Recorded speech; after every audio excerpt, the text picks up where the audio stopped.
the MPC decided to reduce the policy rate by 25 basis points to 8% per annum with effect from the 20th of September.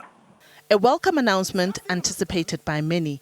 This is the central bank's first policy easing since the COVID-19 pandemic in 2020. The Monetary Policy Committee hiked interest rates by 475 basis points since 2021 and kept them unchanged for the last 7 meetings. On Wednesday, Stats SA announced that annual inflation for August dropped below the midpoint of the central bank's preferred target range of 3 to 6% for the first time in over 3 years. Reserve Bank Governor Lesija Kganyago says major central banks have lowered rates because of slowing global inflation nearing targets. He says locally, output is expected to improve in the second quarter, reflecting rising confidence, in part due to a stable electricity supply. The Monetary Policy Committee also anticipates extra spending given withdrawals from the new two-pot retirement system. For the medium term, our growth projections have once again edged higher.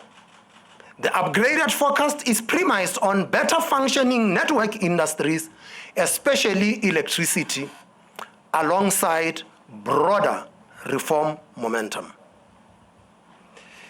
Because potential growth is higher in the forecast, supply and demand remain broadly balanced, even as growth accelerates. The pace of growth, nonetheless, remains below longer-run averages of around 2%.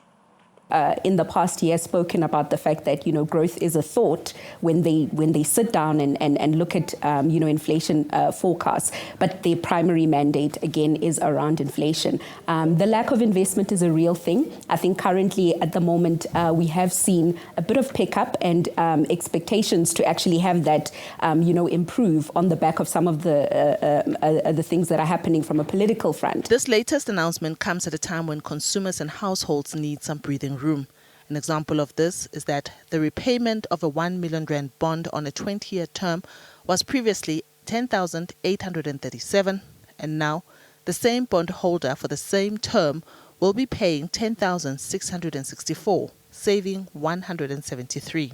For the average consumer out there, this might be a few £100 extra in their pocket, but we have to factor in that, if a consumer breaks their budget down into its simplest form, and you look at expenses and you look at debt, expenses have increased, as have their debt repayments. Their debt repayments may have stabilized, but they've stabilized at these incredibly high interest rates. And on the expense side, because of inflation, that has just kept going up. So cost of living has risen. And even though it's slowing down, every single month it does continue to increase. So for the average consumer, it might be a few £100 back in their pocket, depending on the kind of debt exposure they have. But is it enough? No. Economists believe this is the beginning of a cutting cycle which will benefit consumers. However, the Reserve Bank's outlook on future inflation dynamics could affect the extent of further rate cuts. Added to this is another sizable drop in the price of petrol expected in October and the slowing of food inflation. All of this will no doubt begin to have a positive impact on disposable income and consumer confidence. Diabo Seto, SABC News, Johannesburg.